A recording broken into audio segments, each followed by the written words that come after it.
এটা আমাদের পাটাকে সেফটি থাকলো। আর বিগত সময়ে এরকম কর্মকাণ্ড দেখিনি, আজকে দেখছি। আমরা বাংলাদেশ ছাত্র শিবিরকে ধন্যবাদ জানাই খুব সুন্দর একটি আয়োজন করার জন্য আর আমাদের পাশে থাকার জন্য, আমাদের কথা ভাবার জন্য। ঠিক আছে, আসসালামু মামা, অনেক ভালো লাগতেছে। আপনারা আমাদের এগুলো যে দিয়েছেন, আমাদের অনেক উপকার হচ্ছে। মানে আমাদের ব্যাপারে আর কেউ আর কি ভাবে নেই কোনো দিন, আপনারা ভাবছেন, আপনাদেরকে ধন্যবাদ। আমরা এইভাবে কাজ করলে আমাদের চুলকানি টুলকানি হয়ে যায়।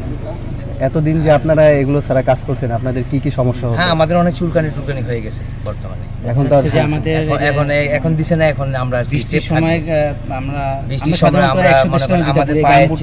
আমরা জনসচেতনতা বৃদ্ধির জন্য আমরা এই কর্মসূচিটা হাতে নিয়েছি, যাতে করে সবাই সচেতন হয় এবং ক্যাম্পাস ক্লিন রাখে। এটাই আমাদের মূল উদ্দেশ্য আজকের এই কর্মসূচি। তো আজকে আমাদের এই মালামালগুলো এখন থেকে ভাইদের কাছে আমরা হস্তান্তর করলাম। আচ্ছা, আমাদের কাছে পর্যাপ্ত গামবুট আছে। ভাইরা আজকে কম সংখ্যক এসেছে, যদি পরবর্তীতে আসে আমরা আমাদের জায়গা থেকে সবাইকে গামবুট দেওয়ার চেষ্টা করি। এই হচ্ছে আমাদের এক নজরে আজকের আয়োজন। আমাদের এই অভিযান, পরিচ্ছন্নতা অভিযানটা একটা চলমান প্রক্রিয়া, এটা চলমান অবস্থায় থাকবে।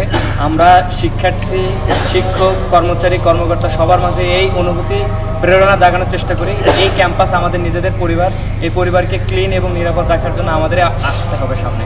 তো সবার অংশগ্রহণে আমাদের এই ক্যাম্পাস নিরাপদ থাকবে, আমরা এই আশা ব্যক্ত করে আজকের এই অভিযান এখানে সমাপ্ত ঘোষণা করছি। আসসালামু আলাইকুম ওয়া রাহমাতুল্লাহ।